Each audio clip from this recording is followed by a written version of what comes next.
আসসালামু আলাইকুম। Software engineering এর নতুন একটি কোর্সে সবাইকে স্বাগতম।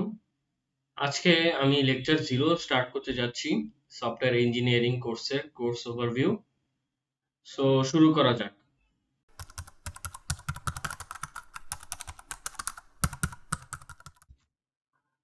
প্রথমে আসি যে এই কোর্সের কোর্স ব্যাকগ্রাউন্ডে কি কি থাকতে পারে।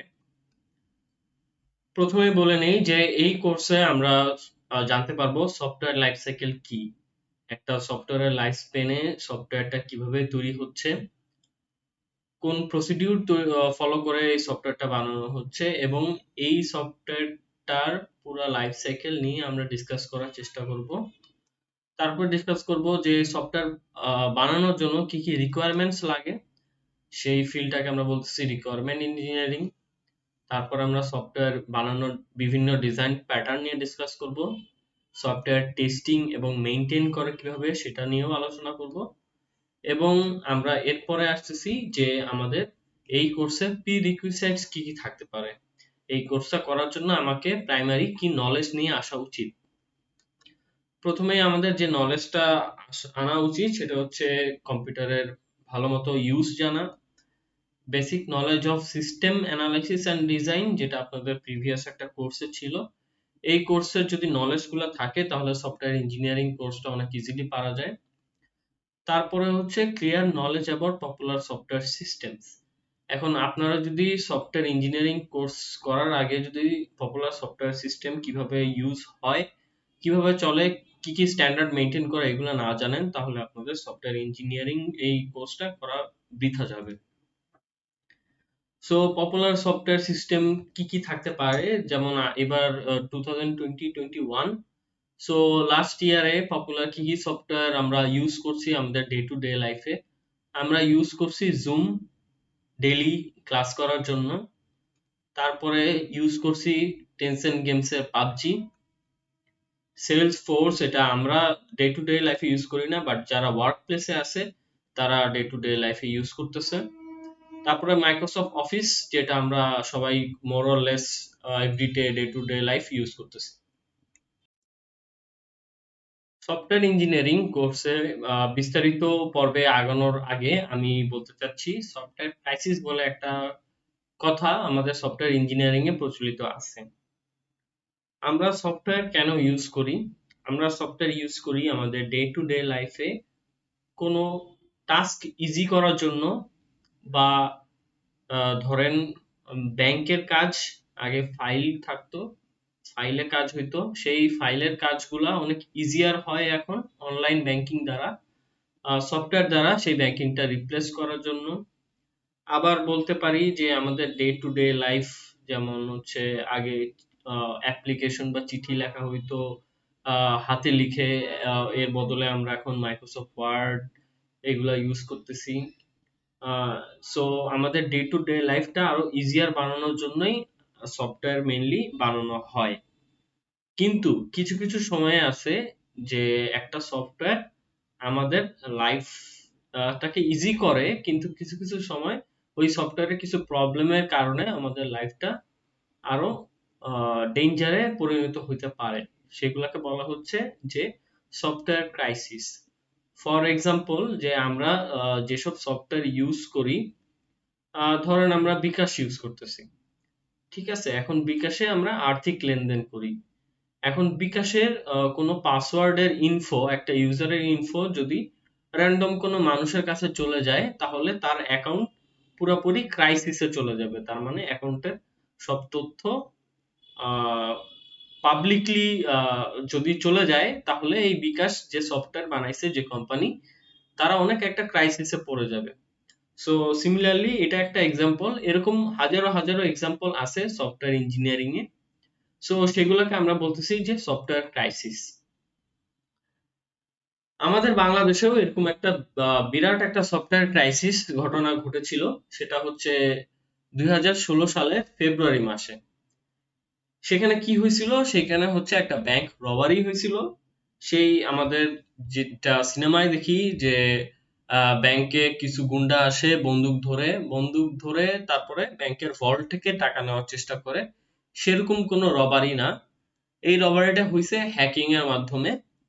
হ্যাকিং এর মাধ্যমে যারা হ্যাকার ছিল তারা ইলিগালি বাংলাদেশ ব্যাংকের থেকে 1 বিলিয়ন মানি ইন্টারন্যাশনাল ট্রান্সফার করতেছিল, যে ওদের পার্সোনাল ব্যাংক বা অন্যান্য কোম্পানিতে। ঠিক আছে, সো আমাদের বাংলাদেশের যে ব্যাংকের রিজার্ভ, সেই রিজার্ভ থেকে তারা হ্যাক করে 1 বিলিয়ন মানি নেওয়ার চেষ্টা করতেছিল।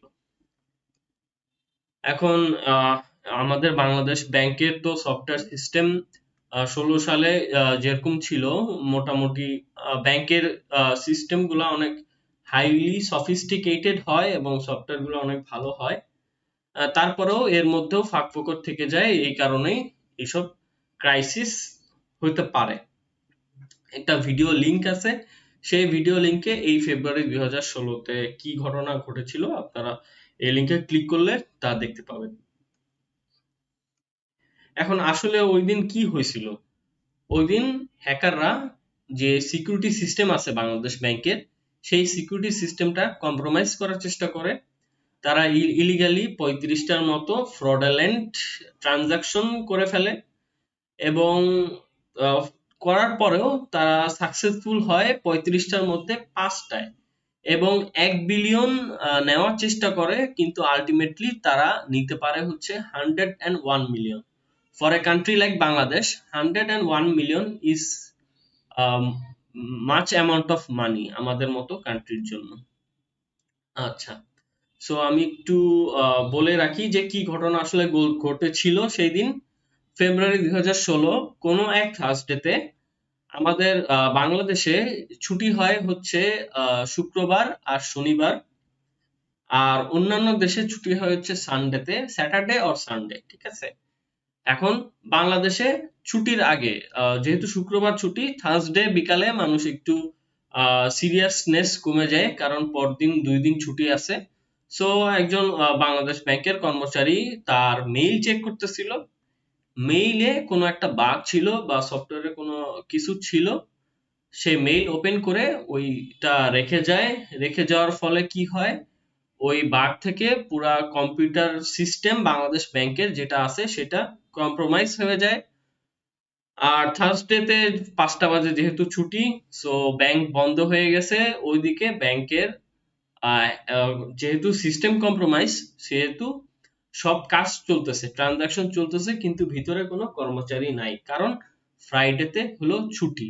সো ওই দিন কি হয়, ওই দিন 35টা ফ্রডুলেন্ট ট্রানজাকশন হ্যাকাররা ট্রাই করে যে বাংলাদেশ ব্যাংক থেকে নিউ ইয়র্কের আহ, অন্যান্য ব্যাংকে ট্রান্সফার করতে। ঠিক আছে, বিভিন্ন দেশের বিভিন্ন ব্যাংকে ট্রান্সফার করতে, কিন্তু বাংলাদেশের ব্যাংক থেকে কিছু মানি ট্রান্সফার করতে হলে নিউ ইয়র্কের ফেডারেল রিজার্ভে আগে যেতে হয়, ওখান থেকে পারমিট পেয়ে তারপরে হচ্ছে অন্যান্য ব্যাংকে ট্রান্সফার হয়।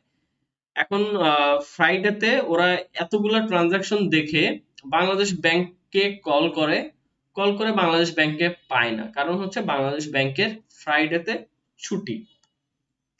ওইদিকে তারা হচ্ছে এইসব 35টা ট্রানজাকশন পাস করে দেওয়ার চেষ্টা করে। এর মধ্যে লাকিলি 5টা ট্রানজাকশন হ্যাকাররা পাস করতে পারে, আর তারা 30টার মতো ট্রানজাকশন স্টল করে রাখে। বাংলাদেশ ব্যাংক যখনই পারমিশন দিবে তারপরে তারা ওটা পাস করবে, কিন্তু 5টা তারা অলরেডি পাস করে দেয়, কারণ সব ডেটাগুলা সব সঠিক ছিল। এখন ফ্রাইডে স্যাটারডে ছুটি কাটায় যখন বাংলাদেশ ব্যাংকের কর্মচারীরা সানডেতে তাদের ব্যাংকে ঢুকে দেখে যে তাদের ব্যাংক থেকে 35টার মতো ট্রানজাকশন কমপ্লিট হয়ে গেছে। ঠিক আছে, কিন্তু ওইটা নিউ ইয়র্কের ফেডারেল রিজার্ভে হ্যাং হয়ে আছে 35 ট্রানজাকশন, আর 5টা ট্রানজাকশন অলরেডি অন্যান্য ব্যাংকে পাস হয়ে গেছে। সো 1 বিলিয়ন বাংলাদেশ ব্যাংক থেকে গায়েব। এখন তারা সানডেতে এসে বলতেছে যে এটা আমরা করি নাই, এটা অন্য কেউ করছে, কারণ ফ্রাইডে স্যাটারডে আমাদের ছুটি ছিল। সো এর মধ্যে 5টা সাকসেসফুল, 30টা আনসাকসেসফুল। ওই টাকাটা ট্রেস ব্যাক করতে পারে বাংলাদেশ ব্যাংক, কিন্তু 101 মিলিয়ন যে টাকাটা, সেটা একটা টাকা শ্রীলঙ্কা চলে যায়, ফিলিপাইন্সের কোনো ব্যাংকে চলে যায়, এটা আর নিতে পারে নাই। সো এটা হচ্ছে বাংলাদেশ ব্যাংকের সফটওয়্যার একটা ক্রাইসিস বলা যায়, যেখানে 850 মিলিয়ন সেভ করতে পারছে, কিন্তু তারা হারাইতে পারতো হচ্ছে 1 বিলিয়নের মতো, ঠিক আছে? বাংলাদেশের মতো কান্ট্রির জন্য 1 বিলিয়ন অনেক high amount of money. So এটা হচ্ছে this is all about the software crisis. এটা একটা এক্সাম্পল।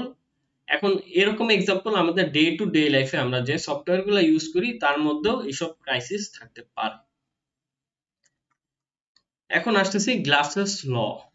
এখন গ্লাস একটা ল তৈরি করছিল যে এইসব সফটওয়্যার ক্রাইসিস গুলা কেন হয় এটা বলার জন্য। এই লতে বলা হচ্ছে যে requirement deficiencies are the prime source of project failure. So আমরা সফটওয়্যার ক্রাইসিস যেটা দেখলাম সেটা হচ্ছে রিকোয়ারমেন্ট ডেফিসিয়েন্সির জন্য তাদের বাংলাদেশ ব্যাংকের যে সফটওয়্যার সিস্টেম সেই সিস্টেমে রিকোয়ারমেন্ট ডেফিসিয়েন্সি ছিল। কারণ হচ্ছে প্রিভিয়াস ইয়ারেও এরকম হ্যাক করছে হ্যাকাররা। হ্যাক তো করতেই থাকবে, এর মধ্যে আপডেট করতে হবে। সো তাদের রিকোয়ারমেন্ট গুলা টোটালি তাদের সফটওয়্যারে ফুলফিল হয় নাই দেখেই তারা এত হাইলি অ্যামাউন্ট অফ হ্যাকিং করতে পারছে। এরকম ডে টু ডে লাইফ সব যে সফটওয়্যার আছে সেসব সফটওয়্যার গুলো ফেল করে একমাত্র কারণ হচ্ছে requirement deficiency জন্য। So Glass's law states that requirement deficiencies are the prime source of project failures. এটা একটা স্ট্যান্ডিশ গ্রুপের chaos report 2015 এর। এটা this is based on 50,000 software projects all around the world. তারা এই 50,000 সফটওয়্যার প্রজেক্টের উপর একটা রিপোর্ট প্রদান করে। সেই রিপোর্টে বলতেছে যে out of 100 software projects only 29 projects are successful, 52 projects are challenged and 19 projects are failed.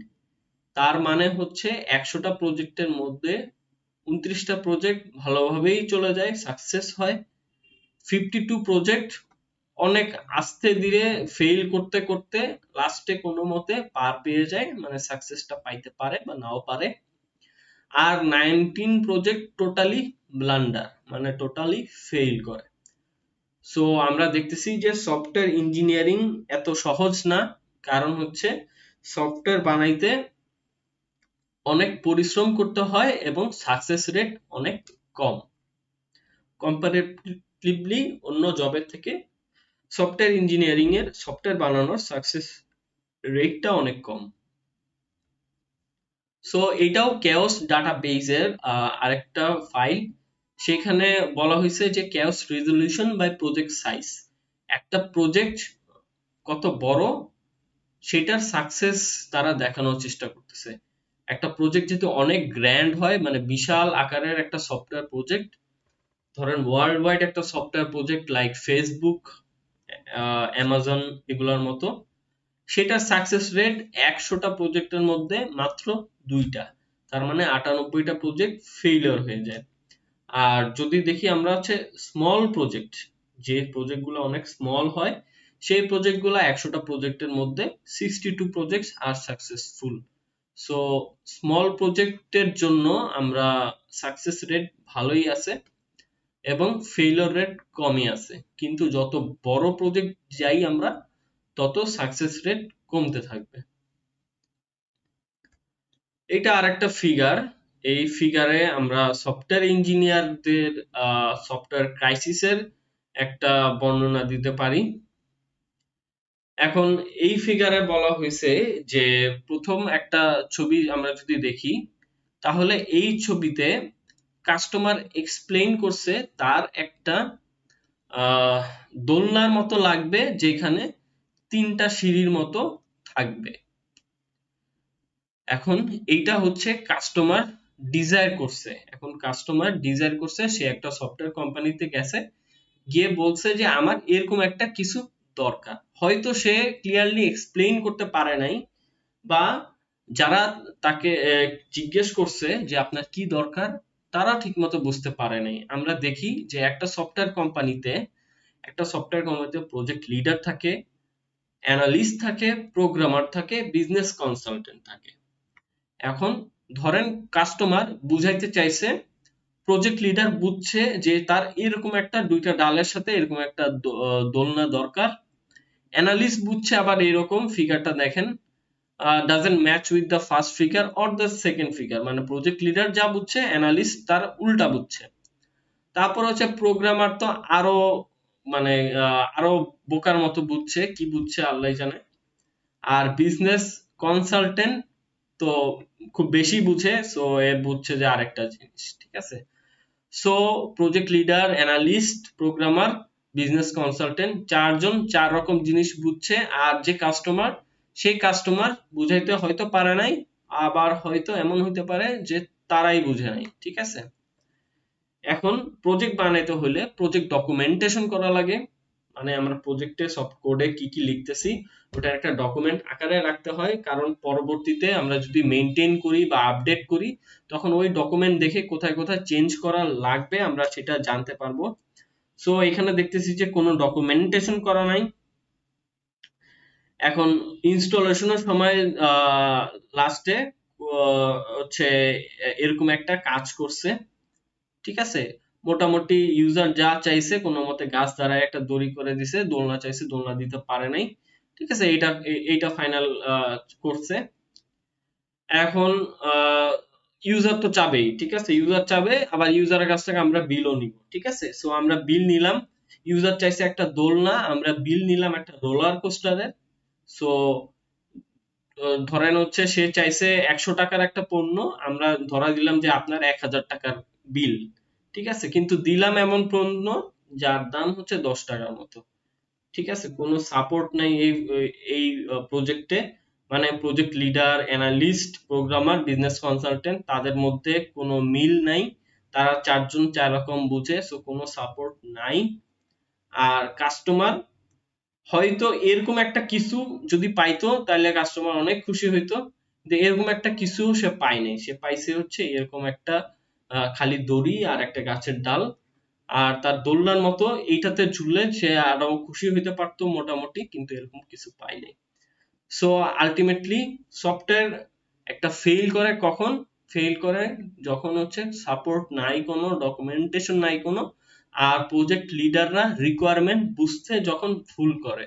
আমরা গ্লাসেস ল যখন দেখি যে requirement deficiencies are the prime reason for software project failure. So এটা একটা রিকোয়ারমেন্ট ডেফিসিয়েন্সির এক্সাম্পল। এখন আসি যে সফটওয়্যার ডেভেলপমেন্টের কি কি চ্যালেঞ্জেস আমরা ফেস করি। প্রথম চ্যালেঞ্জেস যেটা বলি যে why does it take so long to get software finished, এখন সফটওয়্যার বানাইতে এত টাইম লাগে কেন? আমরা তো একটা কোড লিখলে একটা সফটওয়্যার বানাইতে পারি, সো সফটওয়্যার বানাইতে এত টাইম লাগতেছে কেন? কারণ সফটওয়্যার বানাইতে শুধু কোড লিখলেই হবে না, ইউজারের রিকোয়ারমেন্টস নিতে হবে, ইউজারের রিকোয়ারমেন্ট নেওয়ার পরে ইউজারের রিকোয়ারমেন্ট অ্যানালাইজ করতে হবে, ওইটা নিয়ে ডিজাইনে বসতে হবে, ডিজাইন বসার পরে কোডগুলা ফাংশনালিটি দেওয়া সম্ভব কি সম্ভব না সেটা ডিটারমাইন করতে হবে। এটা করতে করতে আলটিমেটলি অনেক টাইম লাগে একটা সফটওয়্যার ভালোভাবে শেষ করতে। ডেভেলপমেন্ট কস্ট কেন এত হাই? কারণ কোডিং অনেক কঠিন, সোজা কিছু না। আর হচ্ছে কোডিং, রিকোয়ারমেন্ট অ্যানালাইসিস এগুলা করতে একজন দুইজন না, ভালোই মানুষ লাগে, প্রোগ্রামারের নলেজ অনেক হাই লাগে। আর এই কারণে আস্তে আস্তে সফটওয়্যার ডেভেলপমেন্ট কস্ট বেড়ে যায়, যেহেতু সফটওয়্যার বানাইতেও একটু টাইম লাগে। why can't we find all the errors, কারণ আমরা আল্লাহ না, ঠিক আছে, আমরা সব এরর একবারে পাই না। ধরেন সফটওয়্যার বানানো শেষ, কোনো একটা ইউজার ইউজ করতেছে, ইউজ করতে করতে সে একটা বাটনে কোনো একটা প্রবলেম পাইলো যে এই বাটন প্রেস করলে আমি যে জায়গায় যাইতে চাই সে জায়গায় যাইতে পারি না। হয়তো প্রোগ্রাম করতে এই ভুলটা বের হয় নাই, কারণ আমরা এত বড় সফটওয়্যারে এত কিছু খুঁজতে আসলে পারি না। এই কারণে দেখবো যে যতই প্রজেক্ট আসে না কেন একটার পর একটা আপডেট দিতে থাকে, কারণ তাদের একটা একটা বাগ পাওয়া যায়, বাগ পেলে ওই বাগটা সলভ করে পরবর্তী আপডেট বের করে। তারপরে কোশ্চেন হচ্ছে why do you spend so much time and effort maintaining existing programs, কারণ আমরা যেটা বানাইলাম সেটা অনেক সময় নিয়ে করছি, অনেক কেয়ার করে করছি। সো এইটা বানাইতে যে যে পরিমাণ এফোর্ট দেওয়া লাগে এটা মেনটেন করতে সেই পরিমাণে এফোর্ট দেওয়া লাগে যদি আমরা ভালো কিছু চাই, ঠিক আছে। সো ধরেন হচ্ছে ফেসবুক বানাইতে টাইম লাগছে, অনেক এফোর্ট দেওয়া লাগছে। এই ফেসবুকটাই আমরা আপডেট করতেই থাকবো, কারণ হচ্ছে এফোর্ট দেওয়াই লাগবে একটা সফটওয়্যার সাকসেসফুল হইতে হইলে। why is it difficult to measure progress? কারণ সফটওয়্যারের প্রোগ্রেস আসলে কোনো রেজলিউশন দ্বারা মেজার করা যায় না। সফটওয়্যারের এক এক সফটওয়্যারের টাস্ক এক এক রকম, এক এক সফটওয়্যারের ইউজেবিলিটি এক এক রকম, এক এক সফটওয়্যারের ডিমান্ড এক এক রকম। সো মেজার করা সব একসাথে করা যায় না। আচ্ছা, what are the topics that I will cover in this course? So in this course I'll be discussing about the requirements engineering, তারপরে ডিসকাস করব সফটওয়্যার স্পেসিফিকেশন কি, then software design and architecture, software quality assurance and testing, and finally I think software maintenance, and then project management. So these are the books that I will be using. Software Engineering, a Practitioner's Approach from Roger S. Pressman, and Fundamentals of Software Engineering, Carlo and Mehdi. Software develop করতে হইলে আমরা it is best that you should learn software engineering by doing practical works, মানে হচ্ছে আপনাকে code করে বা design analyse করে একটা যখন প্রজেক্ট বানাবেন, তখন আপনি সফটওয়্যারটা কিভাবে কাজ করে এই রিকোয়ারমেন্টস গুলো বুঝতে পারবেন। So there is no theory in software engineering, কিন্তু আমরা এই কোর্সে আমরা থিওরি পড়বো। সো সফটওয়্যার ইঞ্জিনিয়ারিং আসলে থিওরি করে আমরা জানবো না কিভাবে ইউজ করা হয়। Software engineering is best learn by doing practicals. Therefore আপনি এই কোর্স থিওরি শিখতেছেন, হ্যাঁ ঠিক আছে থিওরি শিখতেছেন, বাট 2/3 অফ দ্য কোর্স আপনি শিখবেন কখন, যখন একটা প্র্যাকটিক্যাল ওয়ার্ক করবেন। এখন সফটওয়্যার বানাইতে আসলে কি করা লাগে, আমরা যখন প্রজেক্ট করি, আমরা প্রজেক্টে একটা টিম গঠন করে প্রজেক্ট করি। ধরেন আপনারা ফাইনাল ইয়ারে যখন থিসিস করবেন, তখন একটা টিম গঠন করবেন। টিম কিভাবে গঠন করবেন, ধরেন বাংলাদেশ টিমের সাথে যদি কম্পেয়ার করেন, তাইলে there should be some bowlers, there should be some batsman, ঠিক আছে, there should be an wicket keeper. So এই সব সবাই মিলে একটা টিম। সিমিলারলি সফটওয়্যার ডেভেলপমেন্টের ক্ষেত্রে কিভাবে হয়, আমরা দুই একজন ভালো প্রোগ্রামার নিব, দুই একজন ভালো অ্যানালিস্ট নিব যে অ্যানালাইজ করতে পারে, সফটওয়্যার রিকোয়ারমেন্টস গ্যাদার করতে পারে, দুই একজন নিব যে ভালো ডিজাইন করতে পারে। তাহলে আমাদের আলটিমেটলি একটা ভালো একটা টিম গঠন হবে। তারপরে হার্ড ওয়ার্ক ছাড়া সফটওয়্যার জীবনেও পসিবল না, আমাদেরকে অনেক হার্ড ওয়ার্ক করতে হবে, অনেক ডিফিকাল্টি ফেস করতে হবে, এই ডিফিকাল্টি গুলা সার্ভাইভ করতে হবে, দেন আলটিমেটলি আমরা একটা ভালো সফটওয়্যার পাবো। সুপারভাইজ থাকা লাগবে। ধরেন আমরা যখন থিসিস করি বা প্রজেক্ট করি, সফটওয়্যার প্রজেক্ট, আমাদের ইউনিভার্সিটি লাইফে আমাদের সুপারভাইজার থাকে, যাই দেখাই সবগুলা বলে এটা ভালো না, এটা ভালো না। সো এরকম সুপারভাইজড হইলে আপনাদের কি হবে, আপনারা একটা পার্টিকুলার ওয়েতে চলতে পারবেন, গাইডলাইনে থাকতে পারবেন, এবং এবং এই গাইডলাইনটা আপনাদের আলটিমেটলি ক্যারিয়ারে অনেক হেল্প করবে। আলটিমেটলি সব যখন ঠিক হবে, ফাইনালি আপনারা একটা সাকসেস পাবেন। সাকসেসটা কি, আপনাদের প্রজেক্টটা একটা সাকসেস হিসাবে গণ্য করা হচ্ছে। সো এটাই আপনার একটা সাকসেস। আর আপনার যে ক্লায়েন্ট, সেই ক্লায়েন্ট থাকবে এই পাপন ভাইয়ের মতো, ঠিক আছে। সো ক্লায়েন্ট আপনি যতই ভালো করেন না কেন, ক্লায়েন্ট মনে করবে যে না আমি তো এটা চাইনি, ঠিক আছে, সো আবার অন্যভাবে করে দেখান। সো এইভাবেই আপনাদের সফটওয়্যার ইঞ্জিনিয়ারিং এর লাইফ চলতে থাকবে। প্রজেক্ট ডিটেইলস, একটা প্রজেক্ট শেষে বা প্রজেক্টের মাঝখানে আমাদের কি কি করা লাগে, একটা non trivial piece of software বানানো লাগে। সেই সফটওয়্যারটা সাজেস্টেড বাই ক্লায়েন্ট। ক্লায়েন্ট কারা, ক্লায়েন্ট আসলে কম্পিউটার সায়েন্সের মেম্বার হতে পারে, কিন্তু কম্পিউটার সায়েন্সের মেম্বার হলেই ভালো এইটা। তারপরে হচ্ছে ক্লায়েন্ট, যাদের সাথে আমরা কন্ট্যাক্ট করব, যাদের কাছ থেকে আমরা রিকোয়ারমেন্ট নিব, সেই ক্লায়েন্ট গুলো আসলে বিজি, অনেক বিজি থাকে, ঠিক আছে, মানে যারা আমাদের সফটওয়্যার বানানোর অর্ডার দিবে তারা অনেক বিজি থাকে। একটা সফটওয়্যার এর জন্য ক্লায়েন্টের কাছ থেকে আমরা ম্যাক্সিমাম একটা সফটওয়্যার বানানোর লাইফ স্পেনে 15 আওয়ার্স এর মতো পাই। এই 15 আওয়ার্স এর মতো মধ্যে আমাদের ক্লায়েন্ট কি কি রিকোয়ারমেন্ট চাচ্ছে আমাদের এটা গ্যাদার করতে হবে, এবং ক্লায়েন্ট কি চায় এটা ক্লায়েন্টকে ডাইরেক্টলি আস্ক করলে পাওয়া যায় না, এটা ক্লায়েন্টদেরই নেচার।